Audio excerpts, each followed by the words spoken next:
আমি আজকে একটা গল্প বলবো ইনশাআল্লাহ, ঠিক আছে? আজকে আমি শুধু চুজ করছি একটা গল্প, সেটা হলো নবী মুসা আলাইহিস সালাম এবং খিদর আলাইহিস সালামের গল্পটা। এটা দিয়ে শুরু করছি। কোরআনেও আছে, সূরা কাহফেও আছে এবং সহিহ বুখারীর মধ্যেও আসছে। গল্পটা আমি আগে শর্ট করে বলছি। একদিন নবী মুসা আলাইহিস সালাম, যিনি বনু ইসরাইলের নবী, আপনারা জানেন তিনি অনেক সম্ভ্রান্ত নবী, বনু ইসরাইলের নবী। তিনি বনু ইসরাইলের সামনে ভাষণ দিচ্ছিলেন, খুতবা শুনে জনগণের মধ্যে একজন বললেন যে বাহ, আপনি তো খুব চমৎকার খুতবা দিলেন, মনে হচ্ছে আপনি পৃথিবীর সবচেয়ে জ্ঞানী মানুষ। মুসা আলাইহিস সালাম বললেন, হ্যাঁ আমি পৃথিবীর সবচেয়ে জ্ঞানী মানুষ। কি বললেন? হ্যাঁ আমি পৃথিবীর সবচেয়ে জ্ঞানী মানুষ। তিনি বলতে ভুলে গেলেন যে আল্লাহ সবচেয়ে ভালো জানেন কে পৃথিবীর সবচেয়ে জ্ঞানী মানুষ। সূরা কাহফ নাজিলের একটা ঘটনা আছে, আপনাদেরকে বলিনি। সেটা হলো, কিছু মানুষ এসেছিল রাসূলের কাছে, আমাদের নবীর কাছে, এসে বলেছিল, তুমি যদি সত্য নবী হয়ে থাকো তাহলে বলো দেখি যুলকারনাইন বাদশার কি হয়েছিল। হে মুহাম্মদ, তুমি যদি সত্য নবী হয়ে থাকো তাহলে বলো দেখি আসহাবুল কাহাফের কি হয়েছিল। হে মুহাম্মদ, তুমি সত্য নবী হয়ে থাকলে বলো দেখি রূহ কাকে বলে। তিনটা প্রশ্ন করেছিল। যুলকারনাইন বাদশার কি হয়েছিল, আসহাবুল কাহাফের কি হয়েছিল, আর রূহ আত্মা কাকে বলে। আমাদের নবী মুহাম্মদ সাল্লাল্লাহু আলাইহি ওয়াসাল্লাম বলেছিলেন, আগামীকালকে এসো আমি বলে দিব। কি বলেছিলেন? আগামীকালকে এসো আমি বলে দিব। ওহী আসা বন্ধ হয়ে গেল। 3 মাস 4 মাস 6 মাস কোনো ওহী আসে না। আমাদের নবী মুহাম্মদ সাল্লাল্লাহু আলাইহি ওয়াসাল্লাম একটা শব্দ বলতে ভুলে গিয়েছিলেন, একটা, সেটা হলো ইনশাআল্লাহ। এরপরে এই সূরার প্রথম যে আয়াতটা নাজিল হয়, ওয়ালা তাকুলান্না লিশাইইন, হে নবী 23 এবং 24 নম্বর আয়াত, কখনো বলবেন না, কখনো কোনো কিছু বলবেন না, ইন্নী ফাইলুন যালিকা গাদান, আমি আগামীকাল কিছু করব, ইল্লা ইনশাআল্লাহ, ইনশাআল্লাহ বলা ব্যতীত। এটা প্রথমে নাজিল হলো, তারপরে এই প্রশ্ন তিনটার উত্তর আল্লাহ পাক জানিয়ে দিলেন, তার আগে জানিয়ে দেননি। ঠিক একইভাবে মুসা আলাইহিস সালাম একটা ভুল করে বসলেন। তিনি বললেন, আমি পৃথিবীর সবচেয়ে জ্ঞানী মানুষ। আল্লাহ রাব্বুল আলামিন নবীদের ছোট ছোট ভুল ধরে ফেলেন, আল্লাহ পাক ধরে ফেলে বললেন, না মুসা, তুমি পৃথিবীর সবচেয়ে জ্ঞানী মানুষ নও, তুমি পৃথিবীর সবচেয়ে জ্ঞানী মানুষ নও। আমার একজন বান্দা আছে যাকে তুমি পাবে 2 সাগরের মিলনস্থলে, আমার সেই বান্দা তোমার চেয়ে অনেক বেশি জ্ঞানী। মুসা আলাইহিস সালাম এটা শোনা মাত্রই ওই বান্দার সাথে দেখা করার জন্য উদ্গ্রীব হয়ে উঠলেন। তিনি আল্লাহকে বললেন, আমি তার সাথে দেখা করতে চাই। আল্লাহ পাক বললেন, তুমি একটা ঝুড়ি নাও, এই ঝুড়ির মধ্যে কিছু মাছ নিবে, মৃত মাছ, এবং সাথে একজন সহযোগী নাও, নিয়ে সফর করো। যখন ওই 2 সাগরের মিলনস্থল পেয়ে যাবে, ওই জায়গায় দেখবে যে আমার সেই বান্দা বসে আছে। মুসা আলাইহিস সালাম সফর করলেন, তার সাথে একজন যুবককে নিলেন, যুবকের নাম হচ্ছে ইউশা বিন নুন। একটা ঝুড়ি নিলেন, সেখানে মাছ রাখলেন। এবার তিনি সফর করা শুরু করলেন। তিনি বলছেন, আমি সফর করতেই থাকবো, যদি আমাকে যুগ যুগ ধরেও চলতে হয়। সফর করতে শুরু করলেন। একটা পর্যায়ে সফর করতে করতে করতে করতে 2 সাগরের মিলনস্থল তিনি পেয়ে গেলেন। সেখানে তারা রেস্ট করলেন, বিশ্রাম নিলেন। এই বিশ্রাম নেওয়ার সময় এই যে মৃত মাছগুলো ছিল জীবিত হয়ে সমুদ্রে বা নদীতে চলে গেল। কিন্তু ইউশা বিন নুন এই ঘটনাটা দেখলেন, দেখে মুসা আলাইহিস সালামকে বলতে ভুলে গেলেন। শয়তান আমাদেরকে অনেক সময় আল্লাহর পথ থেকে ভুলিয়ে দেয়, ভুলে গেলেন। এরপরে মুসা আলাইহিস সালাম আবার উঠলেন রেস্ট নিয়ে এবং চলা শুরু করলেন আবারও সামনের দিকে। এবার চলতে চলতে উনি খুব ক্লান্ত হয়ে পড়লেন। এতক্ষণ পর্যন্ত কিন্তু তিনি ক্লান্ত বোধ করছিলেন না। মাছটা যেই সমুদ্রের নদীতে চলে গেল, এবার তিনি অন্য পথ যাচ্ছেন, ভুল পথে, এবং ক্লান্ত হয়ে যাচ্ছেন। তার মানে জীবনে চলার পথে আপনার পথ যদি ভুল হয়, আপনি খুব সহজে ক্লান্ত হয়ে যাবেন। আর আপনার পথ যদি হয় আল্লাহ এবং তার রাসূলের পথে, আপনি সহজে ক্লান্ত হবেন না। আপনার ভিতরে সবসময় চিরযৌবন কাজ করবে। যাই হোক, তিনি ক্লান্ত হয়ে গেলেন এবং ইউশা বিন নুনকে বললেন, নাস্তা নিয়ে আসো, মাছগুলোকে নিয়ে আসো, আমি খুব ক্ষুধার্ত। তখন ইউশা বিন নুনের খেয়াল হলো যে মাছ তো চলে গেছে নদীতে। তিনি বললেন, মাছ তো চলে গেছে নদীতে, আমি তো আপনাকে বলতে ভুলে গিয়েছিলাম। তখন বললেন মুসা আলাইহিস সালাম, তুমি এটা কি করেছো? ওইটাই তো সেই জায়গা, যে জায়গার সন্ধান আমরা করছিলাম। তারা আবার ফেরত আসলেন, এসে দেখলেন দুই সাগরের মিলনস্থলে একটা সাখরা বলে আরবিকে একটা পাথর বা রক, শিলাখণ্ড, এর উপরে একজন ব্যক্তি বসে আছেন। মুসা আলাইহিস সালাম তাকে সালাম দিলেন, বললেন আসসালামু আলাইকুম। খিদির আলাইহিস সালাম বললেন ওয়ালাইকুম আসসালাম। এই জনমানব শূন্য জায়গায় কে সালাম দিচ্ছে? তখন মুসা আলাইহিস সালাম বললেন আমি মুসা। খিদির আলাইহিস সালাম বললেন কোন মুসা? বনি ইসরাইলের মুসা। কোন মুসা? বনি ইসরাইলের মুসা। তার মানে খিদির আলাইহিস সালাম বনু ইসরাইলের ব্যক্তি নন। খিদির আলাইহিস সালাম ইহুদি খ্রিস্টানদের কেউ নন, তিনি বনু ইসরাইলের মধ্যে কেউ নন। সালাম দেয়া হলো। মুসা আলাইহিস সালাম বললেন আমি কি আপনার সাথে এই শর্তে থাকতে পারি যে আল্লাহ পাক আপনাকে যে জ্ঞান শিক্ষা দিয়েছেন সেখান থেকে আপনি আমাকে কিছু শেখাবেন? ওস্তাদের সোহবত। এবার খিদির আলাইহিস সালাম বললেন, অ্যান্সারটার দিকে খেয়াল করেন, খিদির আলাইহিস সালাম বললেন ইন্নাকা লান তাসতাতিআ মাইয়া সাবরা। মুসা তুমি আমার সাথে ধৈর্য ধরতে পারবে না। কি বললেন? মুসা তুমি আমার সাথে ধৈর্য ধরতে পারবে না। কারণ খিদির আলাইহিস সালাম শেষ পর্যন্ত জানেন যে কি হবে। গল্পের শেষে আমরা তাই দেখব, মুসা আলাইহিস সালাম ধৈর্য ধরতে পারেননি, কিন্তু মুসা আলাইহিস সালাম বললেন ইনশাআল্লাহ আমি ধৈর্য ধরব, আমাকে আপনি সাথে নেন, ইনশাআল্লাহ আমি ধৈর্য ধরব।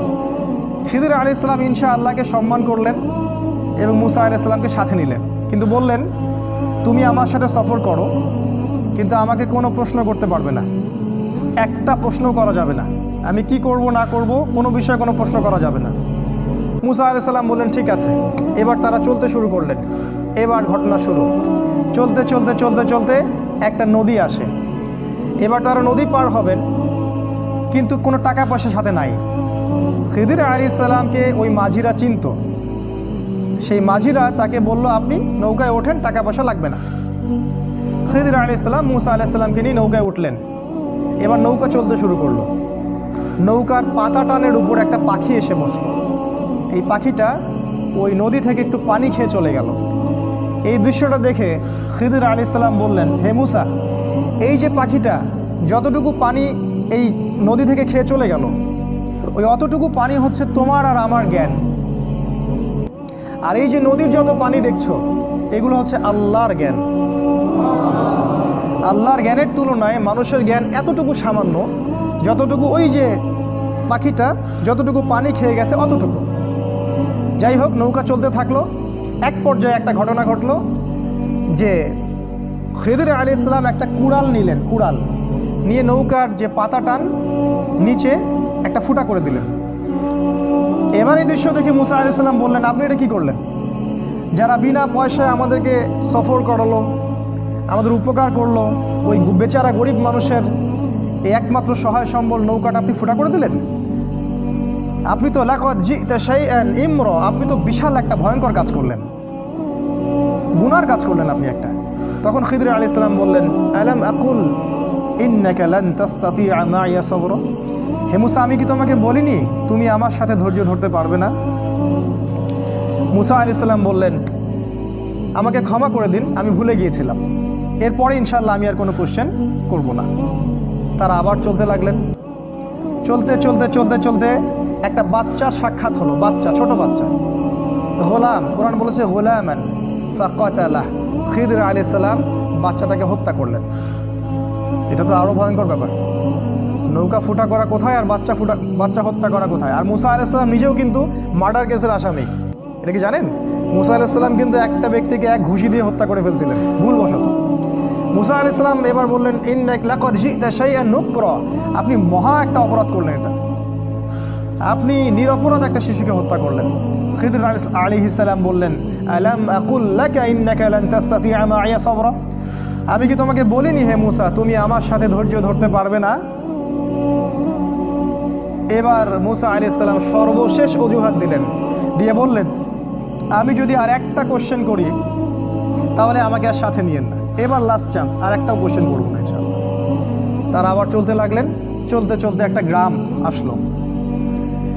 সেই গ্রামের মানুষগুলো ছিল একটু আমাদের নিউ ইয়র্কের মানুষের মতো আর কি, অনেকটা আমাদের এখন ঢাকা শহরের মতো, মেহমানদারি করতে চায় না। মেহমান আসলে বিরক্ত হয়। তারা মেহমানদারি করতে চাইল না। তারা মুসা এবং খিদিরকে কোনো খাবারও দিল না, কোনো পানিও দিল না, সামান্যতম সৌজন্য বোধটুকু তারা দেখালো না। কিন্তু খিদির আলাইহিস সালাম দেখলেন ওই গ্রামের একটা বাড়ির দেয়াল ধসে পড়ে আছে, একটা দেয়াল পড়ে গেছে। খিদির আলাইহিস সালাম নিজে কষ্ট করে এই পুরো দেয়ালটা তৈরি করলেন। ইট পাথর যা যা লাগে তাই দিয়ে তিনি দেয়ালটা তৈরি করলেন। তৈরি করে আবার সেটাকে নতুন জায়গায় রিপ্লেস করলেন। এই দৃশ্যটা দেখে মুসা আলাইহিস সালাম বললেন, আপনি চাইলে তো কিছু পারিশ্রমিক নিতে পারতেন, এত কষ্ট করলেন, ওরা আমাদেরকে খাবারও দিল না, পানিও দিল না, আপনি ওদের কাজ করে দিলেন, একটু তো সামান্য নাস্তার টাকা নিতে পারতেন। খিদির আলাইহিস সালাম বললেন, হ্যাঁ দা ফিরাকু বাইনি ওয়া বাইনিক, এই হলো তোমার আর আমার ফেরক, রাস্তা আলাদা, এখন যাও। তুমি চুক্তি ভঙ্গ করছো 3 বার, রাস্তা আলাদা। আমাদের নবী মুহাম্মদ সাল্লাল্লাহু আলাইহি ওয়াসাল্লাম বলেছিলেন এক হাদিসে, যদি মুসা আলাইহিস সালাম ওই দিন প্রশ্নগুলো না করতেন তাহলে অনেক কিছু শেখা যাইত। যাই হোক, 3টা শর্ত লঙ্ঘন হলো। মুসা আলাইহিস সালামকে তিনি আর সাথে রাখলেন না, তবে বললেন তুমি চলে যাও, কিন্তু যাওয়ার আগে আমি তোমাকে 3টা এই যে ঘটনা ঘটলো এর তাউইল বা ব্যাখ্যা, ইন্টারপ্রিটেশন তোমাকে আমি জানাই দেবো আমি কেন করেছি। তিনি বললেন, ওই যে প্রথম নৌকাটা আমি ফুটে এই জন্য করেছি যে কারণ ওই নৌকার পিছনে ছিল একটা জলদস্যুর দল। ওই জলদস্যুর দল যদি এই নৌকাটাকে দেখতো, নৌকাটা খুব ভালো সুন্দর, তাহলে সেই নৌকাটা তারা হাইজ্যাক করত। আমি নৌকাটা ফুটা করে দিয়েছি, এই ত্রুটিযুক্ত নৌকাটা তারা আর নিবে না, তারা ত্রুটিযুক্ত কোনো নৌকা নিবে না, নষ্ট নৌকা তারা নিবে না। যদি নৌকাটা ভালো থাকতো তাহলে ওরা ওই গরিব মাঝির শেষ সম্বলটুকু ছিনিয়ে নিয়ে চলে যেত।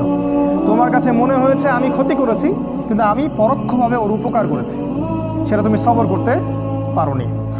আর দ্বিতীয় যে বাচ্চাটাকে আমি হত্যা করেছিলাম, আমি এই জন্য হত্যা করেছিলাম যে আল্লাহ আমাকে জানিয়ে দিয়েছিলেন এই বাচ্চাটা যখন বড় হতো সে অনেক বড় একটা কাফের হতো, এবং সে নিজেও কুফরি করত, অন্যদেরকে কুফরিতে আহ্বান করত, এমনকি তার বাবা মাকেও সে কাফের বানিয়ে ছাড়ত। আল্লাহ পাক আমাকে আদেশ করেছিলেন, তাই আমি তাকে হত্যা করেছি। আর আল্লাহ পাক এই বাচ্চার বদৌলতে ওই বাবা মাকে আরও ভালো ভালো সন্তান সন্ততি দিবেন। এই হলো দ্বিতীয় প্রশ্নের উত্তর। আর তৃতীয় প্রশ্নটা কি? ওই যে আমি দেয়ালটা নির্মাণ করলাম, তোমার কাছে মনে হলো যে আমি অযথাই পরিশ্রম করলাম।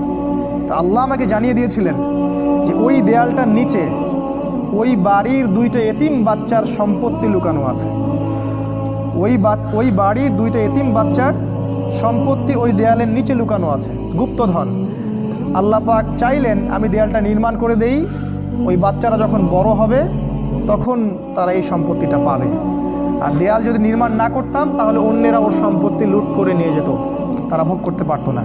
এই হলো 3টা ঘটনার তাউইল, যে ব্যাপারে তুমি সবর করতে পারোনি। খিদির আলাইহিস সালাম সম্পর্কে আল্লাহ পাক বলেছেন, আমি খিদিরকে 2টা গুণ দিয়েছিলাম, জাস্ট 2টা গুণ। এটা বলে শেষ করছি, খিদিরকে আমি 2টা গুণ দিয়েছিলাম, আমাদেরকে এই 2টা গুণ অর্জন করতে হবে। আল্লাহ পাক বলেছেন, আমি তাকে আমার পক্ষ থেকে রহমত দিয়েছিলাম, মানে সে মানুষের প্রতি খুব দয়ালু ছিল। আর তিনি বলেছেন আল্লাহ পাক, ওয়াল্লামনা মিন লাদুন্না ইলমা, আমি আল্লাহ আমার পক্ষ থেকে খিদিরকে জ্ঞান শিখিয়েছিলাম।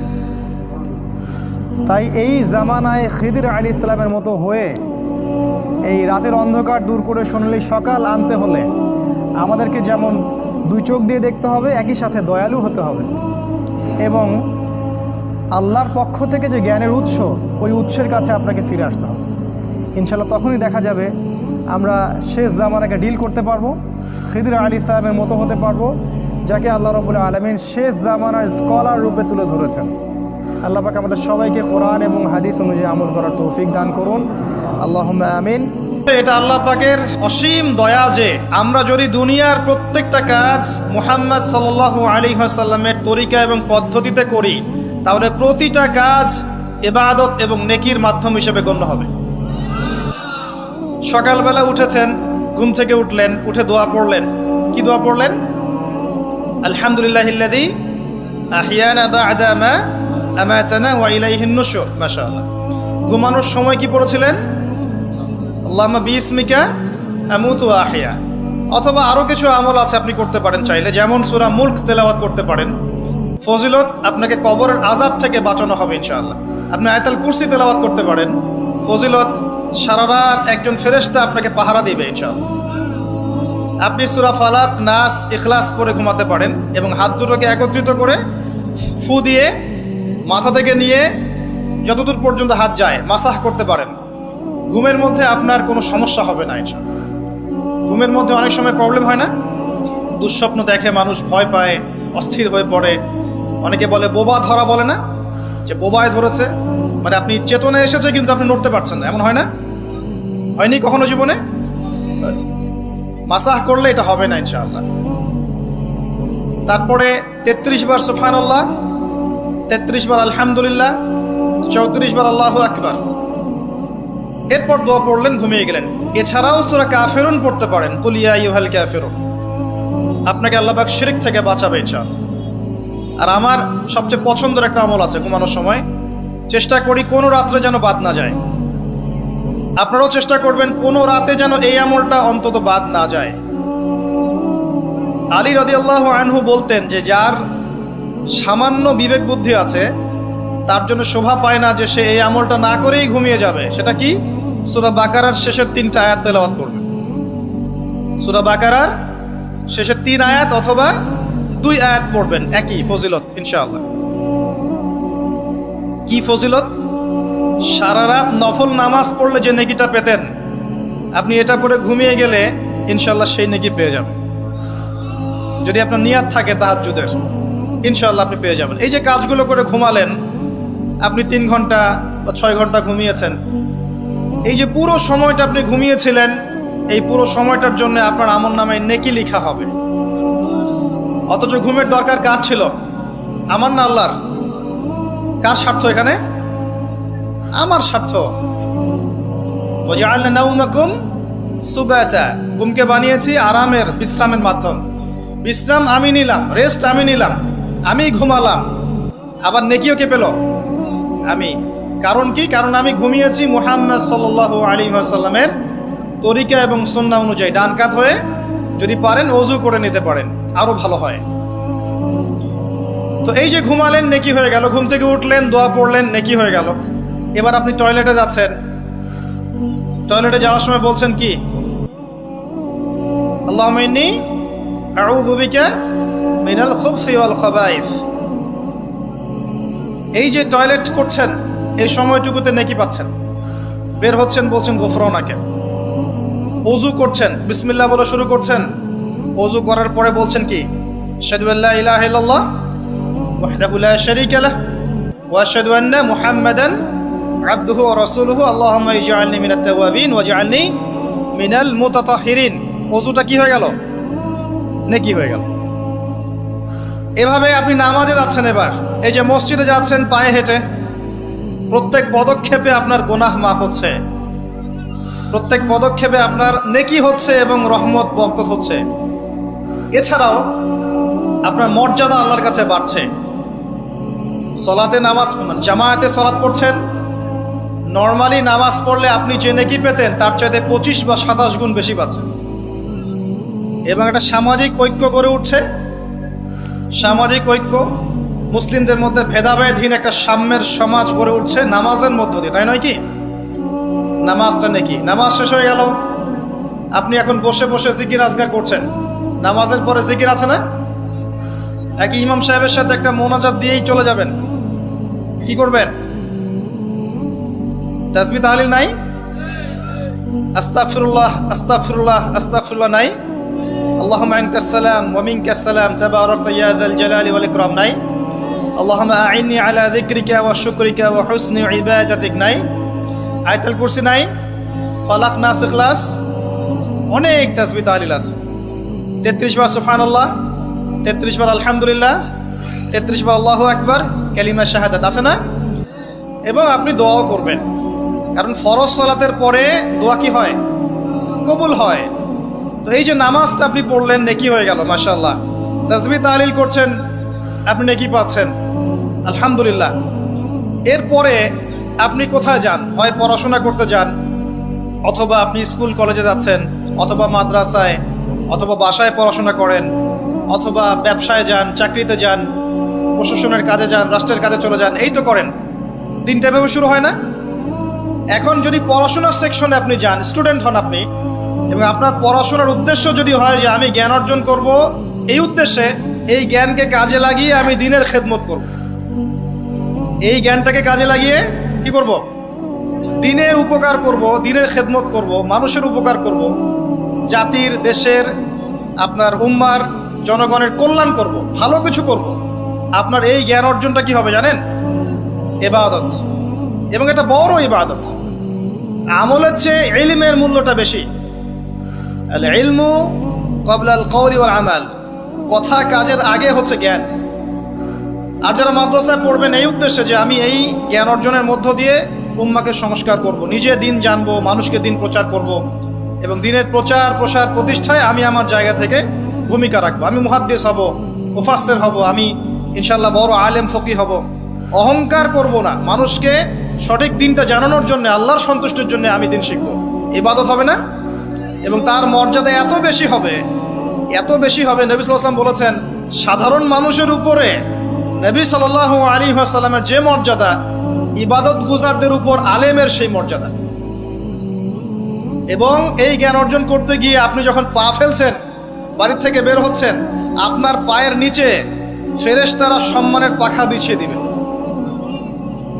এমনকি আসমান জমিনের সমস্ত সৃষ্টি, এই গর্তের মধ্যে যে পিপিলিকা আছে, পিঁপড়া, এবং সমুদ্রের নিচে যত মাছ আছে, সমস্ত প্রাণী ওই আলেমের জন্য ইস্তেগফার করতে থাকে, ক্ষমা প্রার্থনা করতে থাকে। এই ফজিলত অন্য কোথাও পাবেন না। এমনকি যতক্ষণ সে ইলম অর্জনের পথে আছে, সে আল্লাহর রাস্তাতেই আছে, ফি সাবিলিল্লাহ সে কাজ করছে। আপনি যদি জেনারেল লাইনেও পড়াশোনা করেন, কিন্তু আপনি চিন্তা করছেন আমি এই পড়াশোনা দিয়ে দেশের, জাতির, উম্মার, মানবতার কল্যাণে কাজ করব, দিনকে এগিয়ে নিব। একজন মেডিকেল ডক্টর, তিনি দিনের খেদমত করতে পারেন না? একজন ইঞ্জিনিয়ার, তিনি দিনের খেদমত করতে পারবে না? একজন ভালো সৎ পুলিশ অফিসার পারবে না? পারবে না? একজন ভালো সেনাবাহিনীর মেজর জেনারেল পারবে না? একজন সামাজিক নেতা পারবে না? একজন এমপি মন্ত্রী পারবে না? একজন পলিটিশিয়ান উম্মার খেদমত করতে পারবে না? সবাই সবার জায়গা থেকে পারবে। আল্লাহ এমনভাবে দিনটাকে সৃষ্টি করেছে। ইসলাম এত প্রশস্ত একটা দিন যে মানুষ বিভিন্ন জায়গায় থাকবে, সে তার জায়গায় থেকেই দিনের খেদমত করতে পারবে ইনশাআল্লাহ। একজন শিক্ষক পারবে না দিনের খেদমত করতে? একজন ভালো অর্থনীতিবিদ পারবে না? সবাই পারবে। শুধু প্রয়োজন কি জানেন? দিনটা বোঝা, নিজের উপর আমল করা, এবং দিন প্রতিষ্ঠার ফিকির থাকা। একজন ডক্টরের কাছে রোগী আসছে, প্রত্যেকটা রোগী দেখছেন, দেখার সময় খালি বলছেন যে ভাই 5টা ওয়াক্ত নামাজটা ঠিক মতো পড়েন, আপনার শরীর ভালো, রিপোর্ট খুব ভালো আছে, মাঝে মাঝে একটু রোজা রাখেন। ডাক্তারের কথা শুনবে না রোগী? শুনবে না? একজন মানুষ, মনে করেন member, chairman, whoever he is, সে তার এলাকার নেতা, মানুষের মধ্যে জনকল্যাণমূলক কাজ করছে, শীত বস্ত্র বিতরণ করছে, রাস্তাঘাট নির্মাণ করছে, করার সময় মানুষকে বলছে যে এই যে দিলাম, এটা আল্লাহর রিজিক, তোমাদেরকে দিলাম, তোমরা আল্লাহর ইবাদত করো। বলা যাবে না? দিনের খেদমত করা যায় না? শুধুমাত্র দরকার নিয়াত। কি দরকার? নিয়াত, এবং জানা যে আমার কাজের প্রতিদানটা কি। এই যে আমি কাজগুলো করছি, এর প্রতিদান হচ্ছে আল্লাহ পরকালে আমাকে জান্নাত দিবে ইনশাআল্লাহ। দুনিয়াতে আমি কি পাই না পাই সেটার হিসাব পরে, পরকালে আল্লাহ পাক আমাকে জান্নাত দিবে ইনশাআল্লাহ। এভাবে আপনি আপনার জীবনের প্রতিটা কাজকেই ইবাদত বানাতে পারেন। ওয়ামা খালাকতুল জিন্না ওয়াল ইনসা ইল্লা লিয়াবুদুন। নাস্তিকদের কথা জবাব পেয়েছেন? এটা অন্য ধর্মের ক্ষেত্রে প্রযোজ্য, যে শুধু ইবাদত বন্দেগী বা পূজা অর্চনা তারা যেটা করে এটাই ইবাদত বলে গণ্য হয়, কিন্তু ইসলামের মধ্যে প্রতিটা কাজই ইবাদত বলে গণ্য হয়, যদি আপনি প্রতিটা কাজ নবী সাল্লাল্লাহু আলাইহি ওয়াসাল্লামের তরিকা এবং সুন্নত মোতাবেক করতে পারেন। আমার কথা কি বোঝা যাচ্ছে ভাই? আলহামদুলিল্লাহ। এবার ধরেন আপনি বাসায় ফিরে আসলেন, মাঝখানে জোহরের নামাজ পড়েছেন, আসরের নামাজ পড়েছেন জামাতে, জামাত যদি ছুটে যায় বাসায় জামাত করেছেন, বা আপনার অফিসে জামাত করেছেন, ব্যবসা প্রতিষ্ঠানে জামাত করেছেন, অথবা একাই হয়তো পড়তে বাধ্য হয়েছেন, পড়েছেন, নামাজ পড়েছেন। নামাজ পড়ার পরে আপনি সন্ধ্যায় বাসায় ফিরে আসলেন। বাসায় ফিরে আমরা কি করি? পরিবারকে সময় দেই না? ওখানে খাওয়া দাওয়া করি, গল্প গুজব করি, পরিবারকে সময় দেই। এখন অবশ্যই সময় দেওয়ার প্রবণতা কমে যাচ্ছে, সবার হাতে হাতে এখন স্মার্টফোন। একটা বাসায় 10টা জগৎ, একটা বাসায় 10টা মেম্বার, 10 জনের 10টা ফোন, 10টা আলাদা আলাদা পৃথিবী একটা বাসার মতো। আগে ওই যে টেলিভিশন ছিল না, এখন তো টেলিভিশন উঠে যাচ্ছে, তাই না? আগে যখন টেলিভিশন ছিল, টেলিভিশন কিন্তু ড্রয়িং রুমের মধ্যে ছিল, মনে আছে? মানে বাসার সব মেম্বার একসাথে বসে টিভি দেখতো। এখানে কিন্তু অশ্লীলতার পরিমাণটা একটু কম ছিল, চাইলে যে কোনো চ্যানেল সে দেখতে পারবে না। পারবে? পারবে না। এখন ঘরে ঘরে স্মার্টফোন, ও যা ইচ্ছা তাই করতে পারে। আমরা হয়তো মনে করছি বাসা থেকে টিভি সরিয়ে দিয়েছি, একটা জিহাদ করেছি, মাশাল্লাহ। ওই টিভি সরিয়ে যে ঘরে ঘরে আবার একটা জেনার মেশিন ঢুকিয়ে দিয়েছি, এটা বুঝতে পারছি না। তো এই যে পরিবারকে সময় দেয়া, এটা কিন্তু ইবাদত। পরিবারের খোঁজ খবর নেয়া, স্ত্রীর সাথে কথোপকথন করা, পরিবারের সমস্যাগুলোকে ডিল করা, একসাথে খেতে বসা, একসাথে এক দস্তরখানায় খেতে বসা, প্রয়োজনে বড় প্লেট নেওয়া, প্লেটের চারপাশে সবাই মিলে খাবে, এটাও সুন্নাহ। এতে করে মহব্বত বাড়বে, খাবারে বারাকা হবে। আমরা কিন্তু এগুলো পালন করি না, সংস্কৃতি নাই আমাদের মধ্যে, চর্চা নাই। বাচ্চা কাচ্চাদেরকে সময় দেই না। বাচ্চা কাচ্চাকে পিতা মাতা সময় না দিলে এই বাচ্চা কার কাছে মানুষ হবে? কাজের বুয়ার কাছে মানুষ হবে, তাই না? অথবা ডে কেয়ার সেন্টারে মানুষ হবে। তো এই কার কাছ থেকে ভদ্রতা শিখবে? সে তো তাদের মানসিকতাতেই গড়ে উঠবে। তো বাচ্চা কাচ্চাদেরকে সময় দেয়া, পরিবারের সদস্যদেরকে সময় দেয়া ইবাদত। নবী করিম সাল্লাল্লাহু আলাইহি ওয়াসাল্লাম তার স্ত্রীর কোলে মাথা রেখে শুয়ে থাকতেন, ইবাদত। মাথা রেখে শুয়ে তিনি কোরআন তেলাওয়াত করতেন। আমরা যারা বৈবাহিক জীবনে আছি, কখনো করেছি? মাশাআল্লাহ। কয়বার করেছেন? বেশি করতে যায় না, বেশি করতে গেলে আবার সমস্যা আছে। সবকিছুর একটা কি আছে? লিমিট আছে। বেশি করতে গেলে ব্যক্তিত্ব কমে যাবে, তখন দেখবেন আপনার উপর খবরদারি করছে। ভারসাম্য বজায় রাখতে হবে। যাই হোক, এমনকি তিনি বলেছেন, আয়েশা রাদিয়াল্লাহু আনহা তিনি বলেছেন যে আমি যে গোশতের টুকরাটা খেতাম, নবী সাল্লাল্লাহু আলাইহি ওয়াসাল্লাম ওইখানেই মুখ দিতেন যেখানে আমি ছিঁড়েছি। এবং রাতের বেলা দৌড় প্রতিযোগিতা করেছেন স্ত্রীর সাথে। প্রথমবার আয়েশা রাদিয়াল্লাহু আনহা জিতেছিলেন, পরে কয়েক বছর পর তিনি তাকে হারিয়ে দিয়েছেন, দিয়ে বলেছেন, আয়েশা আমি তোমাকে আজকে হারিয়ে দিলাম। এই যে সুন্নাহ, পারিবারিক সুন্নাহগুলো আমাদের মধ্যে উঠে যাচ্ছে না ভাই? পরিবারের সবার সাথে সময় দিতে হয়, খোঁজ খবর নিতে হয়, কথাবার্তা বলতে হয়। স্পেশালি বাচ্চাদের ব্যাপারে খেয়াল রাখতে হয়।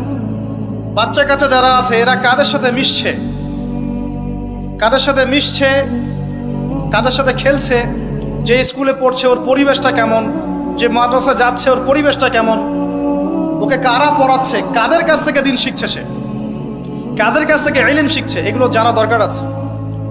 পরিবারের ব্যাপারে সচেতন থাকতে হবে। এই কারণে আল্লাহ পাক বলেছেন, কু আনফুসাকুম ওয়া আহলিকুম নারা, নিজে পরিবার, নিজে জাহান্নামের আগুন থেকে বাঁচো, পরিবার বর্গকে বাঁচাও। কিন্তু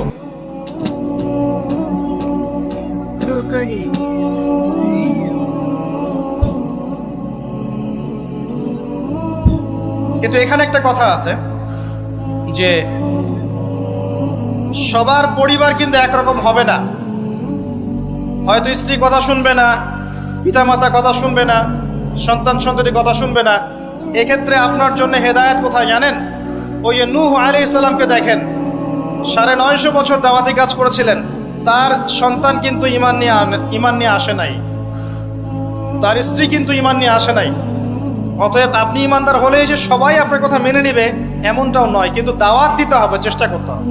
এরপর যদি না করে, তাদের লাকুম দিনুকুম ওয়ালিয়া দিন, তুমি তোমার হিসাব দিবা, আমি আমার হিসাব দিব। চেষ্টাটা বড় কথা। লূত আলাইহিস সালামের স্ত্রী ঈমান নিয়ে আসে নাই। আবার ফেরাউনের ঘরে দেখবেন ঈমানদার মহিলা পাবেন, আছে না?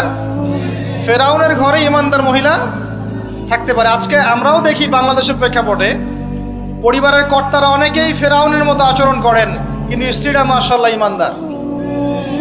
এবং অনেক অনেক দেখা যায় যে এক্সকিউজ আমাদের কাছে আসে যে পরিবারের কর্তা ইসলাম পছন্দ করে না, স্ত্রী পর্দা করতে চায়, মেয়েরা পর্দা করতে চায়, দিন শিখতে চায়, পরিবারের কর্তারা সুযোগ দেয় না। এমন অনেক অবজেকশন কিন্তু আসে আলেম ওলামাদের কাছে। তো মনে রাখবেন, সব সময় যে পরিবার সবার একরকম হবে এমনটা জরুরি নয়। পরিবার নূহের মতো হতে পারে আলাইহিস সালাম, লূত আলাইহিস সালামের মতো হতে পারে, আবার মুহাম্মদ সাল্লাল্লাহু আলাইহি ওয়াসাল্লামের মতোও হতে পারে। আমাদের কাজ হচ্ছে পৌঁছে দেয়া, তা'মুরুনা বিল মা'রুফ ওয়া তানহাউনা আনিল মুনকার এতটুকু। আপনি আপনার অধীনস্থদের উপরে কঠোর হতে পারবেন, যেমন আপনার স্ত্রী এবং সন্তান সন্ততি। কিন্তু আপনার বাবা নামাজ পড়ে না, যার বয়স 60 বছর, আপনি কি তাকে পিটাতে পারবেন? পারবেন না। কিন্তু আপনার সন্তানের বয়স 12 বা 15, সে নামাজ পড়ে না, আপনি তাকে মারতে পারবেন? পারবেন না। এই হলো অবস্থা। পরিবারকে সময় দিতে হবে তাদের হেদায়েতের জন্য, এটা কিন্তু ইবাদত। এমনকি স্ত্রীর সাথে যে সময়টা আপনি কাটাচ্ছেন, অন্তরঙ্গ সময়, এটার জন্যও আপনি নেকি পাবেন। সাহাবায়ে কেরাম বললেন, ইয়া রাসূলুল্লাহ সাল্লাল্লাহু আলাইহি ওয়াসাল্লাম, এই কাজটা তো আমরা প্রবৃত্তির মানে যে তাড়না, এটা নিবারণ করতে গিয়ে কাজটা করি, এর জন্যও কি নেকি পাবো? নবী সাল্লাল্লাহু আলাইহি ওয়াসাল্লাম বললেন, এই কাজটা তোমরা যদি অন্য কারোর সাথে করতে, তোমাদের কি গুনাহ হতো না? সাহাবীরা বললেন, হ্যাঁ, গুনাহ হতো। অতএব এই কাজ তুমি যদি স্ত্রীর সাথে করো, ইনশাআল্লাহ তুমি নেকি পাবে। সন্তানদেরকে বড় করছি, এই সন্তানদেরকে এই নিয়াতে বড় করতে হবে যে এরা বড় হয়ে আল্লাহর দিনকে এগিয়ে নিবে, আল্লাহর পথে দায়ী হবে, আলেম হবে, মুজাহিদ হবে, মুহাদ্দিস হবে, মুফাসসির হবে, তারা দ্বীনের খেদমত করবে। এই সন্তান আপনার জন্য সাদকায়ে জারিয়ার মাধ্যম হবে ইনশাআল্লাহ।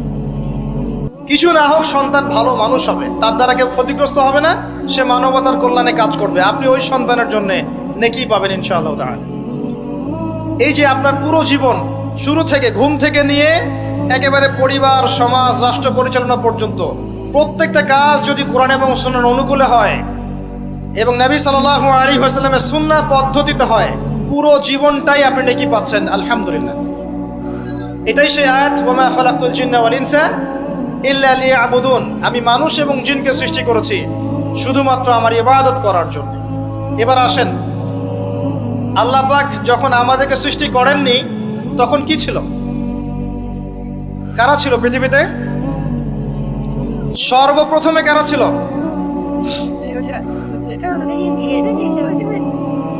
পৃথিবীতে আমরাই প্রথম প্রজাতি নই। আমরা তো এখন মনে করি যে পৃথিবীটা আমাদের, তাই না? আমরা এলিয়েন খুঁজে বেড়াই, অন্য গ্রহে প্রাণী আছে কিনা, অথচ বোকা মানুষরা নিজেই জানে না যে এই পৃথিবীর আমরাই বাসিন্দা ছিলাম না, আমাদেরকে জান্নাত থেকে এই পৃথিবীতে পাঠানো হয়েছে। এই পৃথিবীতে আমরা ছিলাম না, এই পৃথিবীতে অন্য প্রজাতি ছিল, অন্য মাখলুক ছিল। আল্লাহু আ'লাম বিসওয়াব, তারা কারা ছিল? প্রথমে আল্লাহ একা ছিলেন, কেউ ছিল? হুয়াল আউয়াল, তিনি প্রথম, এবং সবশেষে আল্লাহ পাক একা থাকবেন, কেউ থাকবে? কুল্লু মান আলাইহা ফান, আছে না আয়াত? প্রথমে আল্লাহ একা ছিলেন, শেষেও আল্লাহ একা থাকবেন। হুয়াল আউয়াল ওয়াল আখির ওয়াজ যাহির ওয়াল বাতিন ওয়া হুয়া বিকুল্লি শাইইন আলিম। আল্লাহ একা ছিলেন, এরপরে আল্লাহ পাক সৃষ্টি করেছেন আরশ। আরশ মানে আল্লাহ পাক বিশাল সৃষ্টির মধ্যে সবচেয়ে বড় সৃষ্টি হচ্ছে আরশে আজিম। এই আরশে আজিমের নিচে আল্লাহ পাক ছায়া দিবেন কিয়ামতের মাঠে। কয় শ্রেণীর ব্যক্তিকে? 7 শ্রেণী না 6 শ্রেণী? কয় শ্রেণী? হ্যাঁ, 7 শ্রেণী। তার মধ্যে 1 শ্রেণী হচ্ছে তারা যারা তাদের যৌবন কালটাকে আল্লাহর পথে বিলিয়ে দিয়েছে। এই একটা হাদিসই যথেষ্ট যুবক ভাইদের জন্য, যুবতীদের জন্য, যারা তাদের যৌবন কালটাকে আল্লাহর পথে বিলিয়ে দিয়েছে, এদেরকে আল্লাহ পাক তার আরশের ছায়ায় ছায়া দিবে। ওই দিন ওই ছায়া ছাড়া কোনো ছায়া থাকবে? আল্লাহ পাক আরশ সৃষ্টি করেছেন, আরশটা ছিল পানির উপরে। কার উপরে? কানা আরশুহু আলাল মা, তার আরশটা ছিল পানির উপরে। এরপর আল্লাহ পাক 6 দিনে সৃষ্টি করেছেন পুরো মহাবিশ্ব। কয় দিনে? 6 দিন। আমাদের দিনের মতো দিন না, আল্লাহর কাছে শুধু এই যে কিয়ামতের দিনটাই আমাদের হিসেবে 50,000 বছরের সমান। কত বছর ভাই? 50,000 বছরের সমান একদিন, কিয়ামতের দিন। কিয়ামতের দিনের কি দরকার ছিল? কি মনে হয় আপনাদের? কিয়ামতের দিনের কি দরকার ছিল?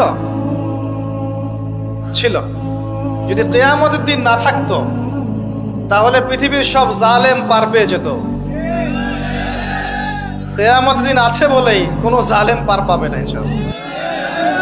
কোনো মাজলুমের চোখের প্রাণে বৃথা যাবে না ইনশাআল্লাহ, কারণ কিয়ামতের দিন আছে। এটা হচ্ছে মাজলুমের আশার দিন আর জালেমের জন্য হতাশার দিন। কিয়ামতের দিন না থাকতো তাহলে সমস্ত খুনি, ব্যভিচারী, ধর্ষণকারী, জালেম, ফাসেক আল্লাহ দ্রোহী সবাই পার পেয়ে যেত না? আল্লাহ পাক পার দিবেন না বলেই কিয়ামতের দিন রেখেছেন। ছোটবেলায় আমরাও মনে করতাম যে মানুষের জন্ম নিয়েছে, কি ভুলটা করলাম, হিসেব নিকেশ, জান্নাত জাহান্নাম, কত সমস্যা। যত দিন যাচ্ছে বুঝতে পারছি যে ভাগ্যিস কিয়ামতের দিন বলে একটা দিন আছে, না হলে জালেমের এই জুলুমের কোনো বদলা হতো না, আর মাজলুম তার অধিকার ফিরে পেত না। তো 50,000 বছরের সমান ওই দিন মানুষ অস্থির হয়ে যাবে এই কারণে বিচার শুরু হচ্ছে না কেন। একবার আদম আলাইহিস সালামের কাছে দৌড় দিবে, একবার নবী নূহ, একবার মূসা, একবার ঈসা, একবার ইব্রাহিম, সবাইকে রিকোয়েস্ট করবে মানুষ দলে দলে গিয়ে যে আল্লাহকে বলেন অ্যাটলিস্ট বিচারটা যেন শুরু করেন। অপেক্ষা করা কাজটা কষ্টকর না ভাই? কারোর জন্য অপেক্ষা করা কষ্টকর না? অপেক্ষা করতে করতে ঘামে একদম গলা পর্যন্ত ডুবে যাবে। আল্লাহ পাক হেফাজত করুন আমাদেরকে। ওই 7 শ্রেণীর মানুষের মধ্যে আল্লাহ পাক আমাদেরকে আশ্রয় দান করুন, আল্লাহুম্মা আমিন। এরপরে যেটা বলছিলাম যে এই 50,000 বছরের সমান দিনে একজন ব্যক্তি আপনার আমার জন্য সুপারিশ করবে, তার নাম কি? এবার হাত উঁচু করেন, কতজন আপনাদের মধ্যে ওই ব্যক্তির সাল্লাল্লাহু আলাইহি ওয়াসাল্লাম তার জীবনী পড়েছেন জীবনে একবার? অনেস্টলি বলবেন, সততার সাথে হাত নামান। এবার চিন্তা করেন, এই যে আমরা স্লোগানগুলো দেই যে আল কোরআনের আলো ঘরে ঘরে জালো, নারায়ে তাকবীর, আল্লাহু আকবার, স্লোগান দেই না অনেক? বাস্তবতা স্লোগানের মধ্যে পার্থক্য নাই?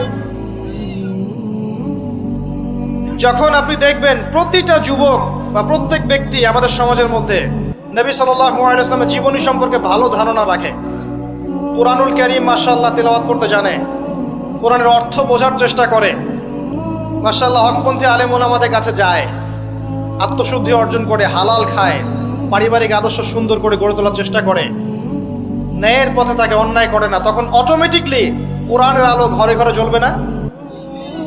তাহলে মূল কাজটা কি? আইওয়াশ এবং শোডাউন করা, না মূল কাজ করা? মূল কাজটা কি? আমরা কিন্তু মূল কাজটা করতে চাচ্ছি না, বা মূল কাজটাকে আমরা ততটা গুরুত্ব দিচ্ছি না যতটা যৌগিক বিষয়গুলোকে গুরুত্ব দিচ্ছি। আর এই কারণে দীর্ঘদিন থেকে দেখছি যে উম্মার অবস্থা মোটামুটি অপরিবর্তনীয় আছে, বরং দিন দিন ডে বাই ডে আস্তে আস্তে অধঃপতন হচ্ছে। আপনি হয়তো প্রশ্ন করতে পারেন আমার দিকে আঙ্গুল তাক করে, কে বললো আপনাকে অধঃপতন হচ্ছে? আমরা তো দেখছি উন্নতি, অগ্রগতি আর প্রগতি। আমি বিনয়ের সাথে বলবো আর 10টা থেকে 20টা বছর অপেক্ষা করেন। 5 বছর আগে বিনয়ের সাথে বলেছিলাম যে 10 বছর অপেক্ষা করেন, কাগজের টাকা বলে কিছু থাকবে না। আস্তে আস্তে সোসাইটি ওইদিকে যাবে, এবং এগুলো কোনোটাই অ্যাক্সিডেন্টলি অটোমেটিকলি হচ্ছে না, এর পিছনে একটা মাস্টার মাইন্ড কাজ করছে। পুরো বিশ্বের পিছনে একটা মাস্টার মাইন্ড কাজ করছে। একটা সভ্যতা চাচ্ছে সারা বিশ্বের মানুষ ওর দাস হয়ে থাক, এবং তাদের এক একটা এজেন্ডা আস্তে আস্তে বাস্তবায়িত হচ্ছে। এবং মাশাআল্লাহ আমরাও হালুয়া রুটি এবং সেমাই খাচ্ছি, মাশাআল্লাহ আমরাও খাচ্ছি খুরমা, জিলাপি, হালুয়া রুটি, সেমাই, এগুলো আমরাও খেয়ে যাচ্ছি মাশাআল্লাহ। আল্লাহ পাক আমাদের হৃদয়ের চোখগুলো যেন খুলে দেন, আল্লাহুম্মা আমিন। ক্যাশলেস সোসাইটি চায় তারা, ক্যাশলেস সোসাইটি, মানে সোসাইটির মধ্যে কোনো ক্যাশ থাকবে না, ডিজিট থাকবে, খালি ডিজিট। খালি কলা কিনবেন, আপনি 40 ডিজিট পাস করে দিবেন, কলাওয়ালা 40 ডিজিট পেল, ওর দরকার এখন ধরেন মাছ, ও 40 ডিজিটের মাছ কিনবে। মাছওয়ালার দরকার মনে করেন চাল, ও 40 ডিজিটের চাল কিনবে। ডিজিট ঘুরবে, খালি সংখ্যা খালি ঘুরতে থাকবে হাত থেকে হাত। এমন একটা মানি আপনাদেরকে দিবে, এমন একটা মুদ্রা দিবে আপনাদেরকে, যে মুদ্রা ধরতেও পারবেন না, পকেটেও রাখতে পারবেন না।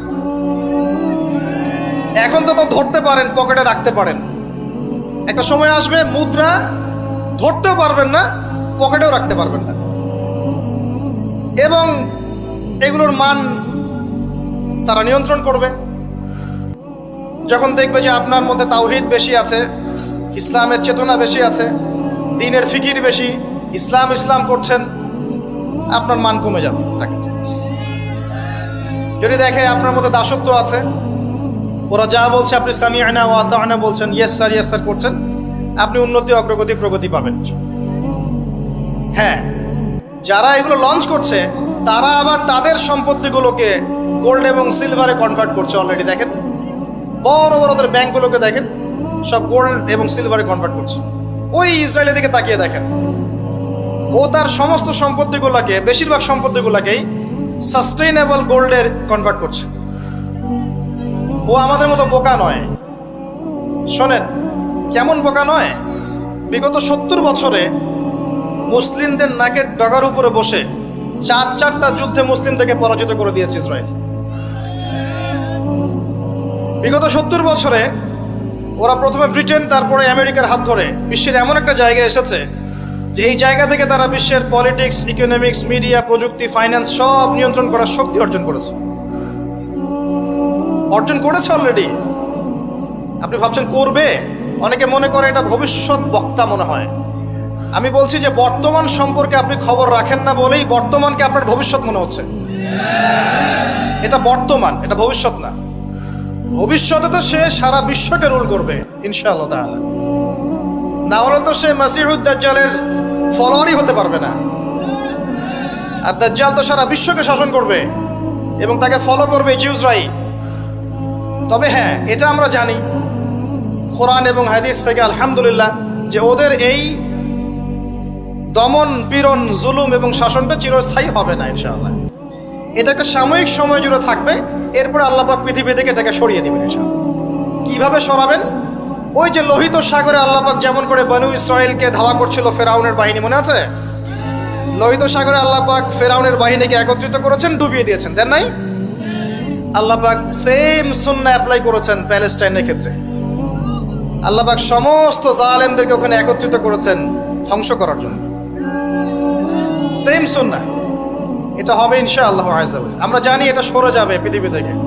তারপরে এমন একটা যুগ আসবে যে যুগে ইনশাআল্লাহ আযজা ওয়া জাল একজন নবী সারা বিশ্ব পরিচালনা করবেন। একজন নবী, তার নাম ঈসা ইবনে মারইয়াম, এবং তার অনেক আগেই আমাদের ইমাম আল মাহদি তিনি ইন্তেকাল করবেন। মনে রাখবেন, শেষ জামানার সবচেয়ে ভাইটাল চরিত্র ইমাম মাহদি নয়। শেষ জামানার সবচেয়ে ভাইটাল চরিত্র হচ্ছে ঈসা ইবনে মারইয়াম।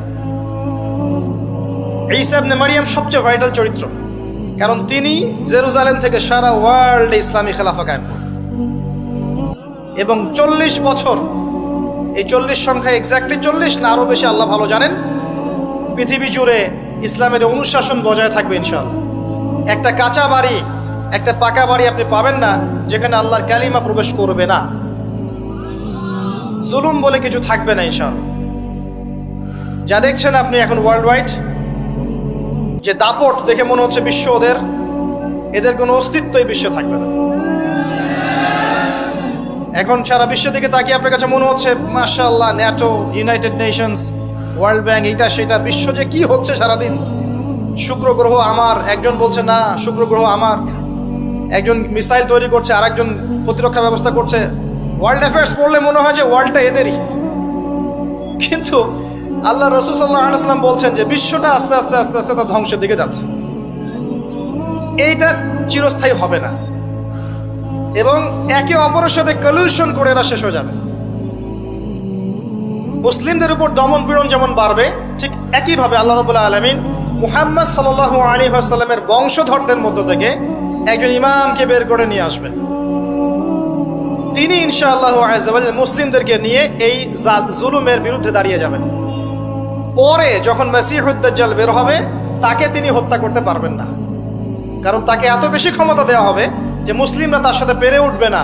তখন আল্লাহ পাক ঈসা ইবনে মারইয়ামকে পাঠাবেন, সবচেয়ে ভাইটাল ক্যারেক্টার, এবং তিনি এই প্যালেস্টাইনের বাবে লুদ নামক জায়গায় মাসিহুদ দাজ্জালকে হত্যা করবেন ইনশাআল্লাহ আযজা ওয়া জাল।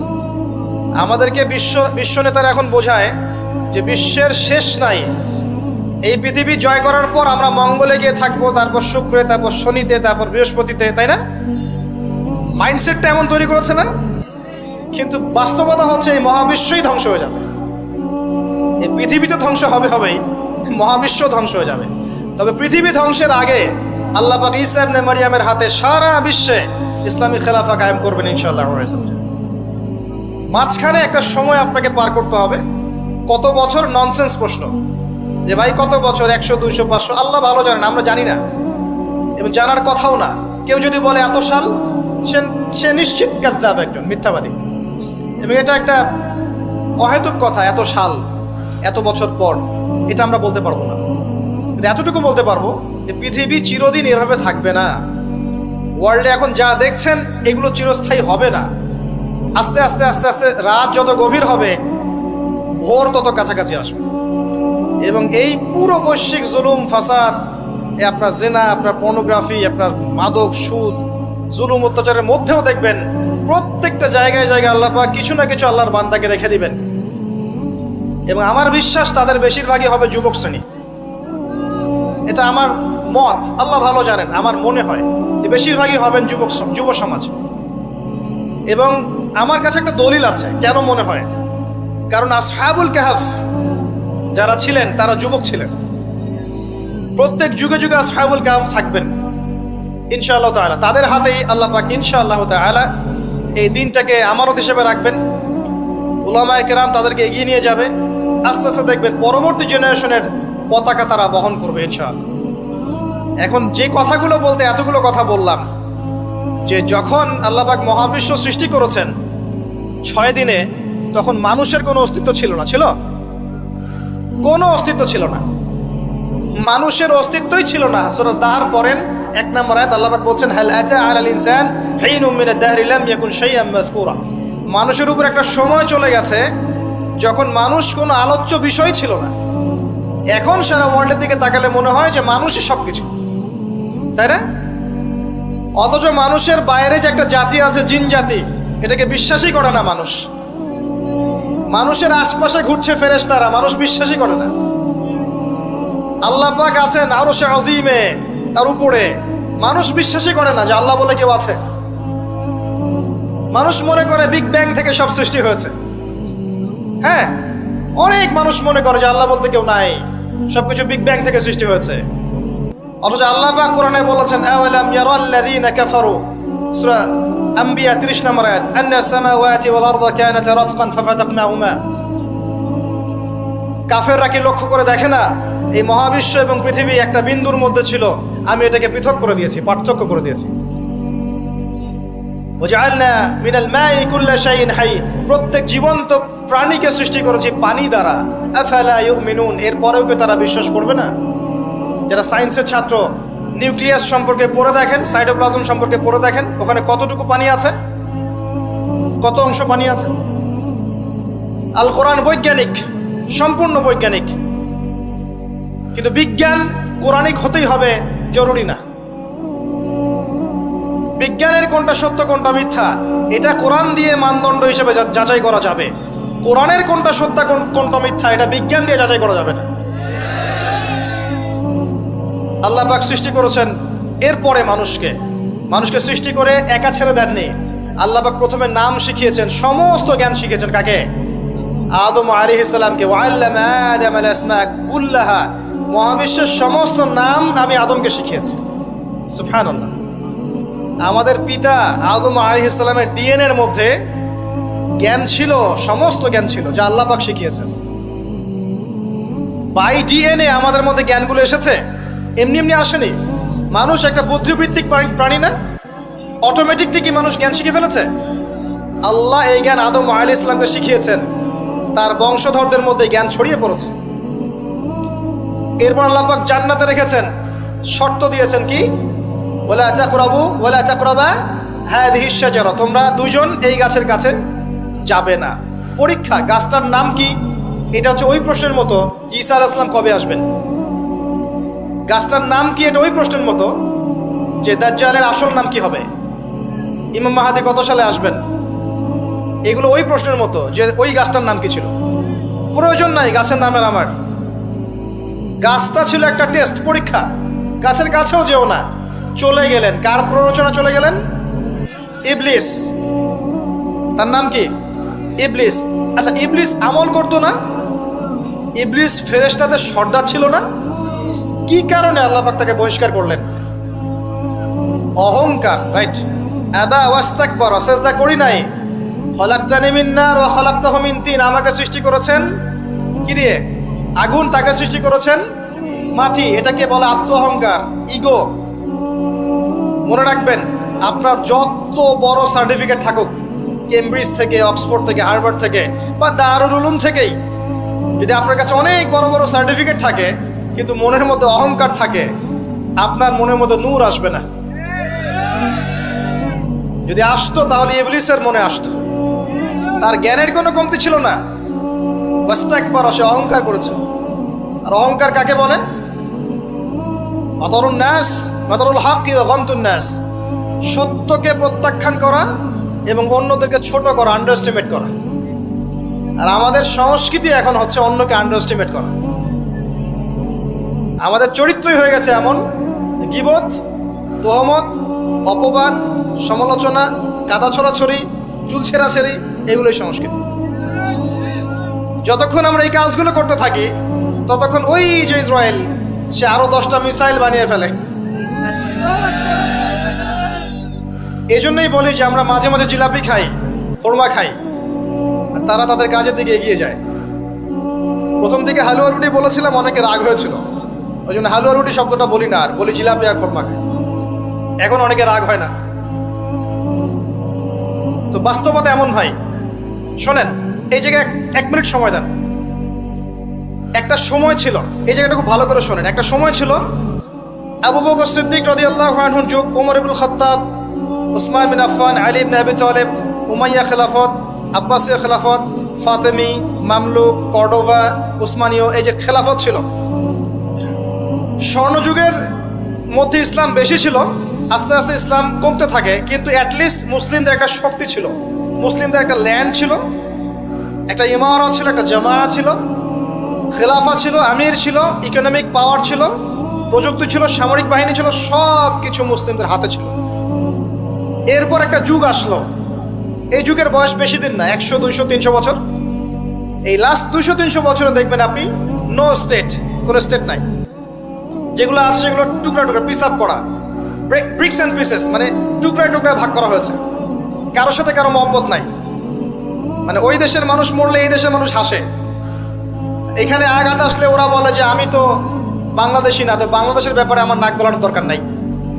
তারপরে যদি সিরিয়ায় কেউ বোম মারে, পাকিস্তানের কেউ বলে ওরা তো সিরিয়ার মানুষ, আমাদের সাথে কি সম্পর্ক?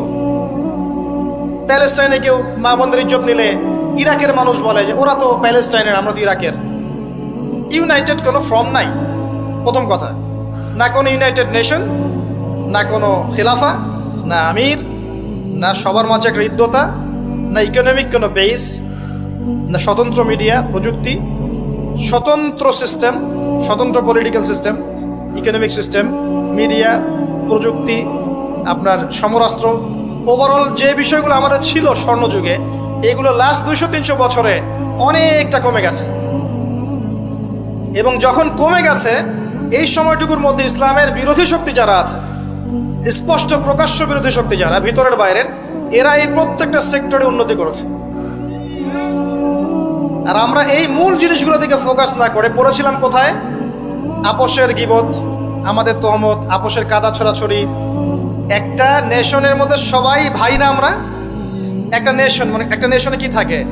ল্যান্ড থাকে, ভূখণ্ড লাগে, সার্বভৌমত্ব লাগে, জনসংখ্যা লাগে, তারপর কি লাগে? এগুলো লাগে না? সরকার লাগে, 4টা বিষয় দরকার হয়। রাষ্ট্রের সঙ্গে এগুলো পাবেন। ওভারঅল দেখবেন গভর্নমেন্ট থাকবে, প্রশাসন থাকবে, জনগণ থাকবে, আলেমোলামা থাকবে, যুব সমাজ থাকবে, তরুণ প্রজন্ম থাকবে, যুবতীরা থাকবে, বাচ্চা কাচ্চা থাকবে। এই হচ্ছে আপনার প্রজন্ম, একটা নেশন। এই নেশনের সবাই আমরা একে অপরের ভাই নই? আমরা সবাই এক জাতি না? নাকি সবাই সবার শত্রু? আমরা কি কেউ কারো শত্রু? আমরা সবাই ভাই না? আমরা সবাই কিন্তু একটা জাতি। খেয়াল করে দেখেন এখন এই এক জাতির কনসেপ্টটার মধ্যে কত ভাটা পড়েছে। এক ধর্মনেতা আর এক ধর্মনেতাকে দেখতে পারে না, এক বক্তা আর এক বক্তার সমালোচনা না করলে ভাত হজম হয় না।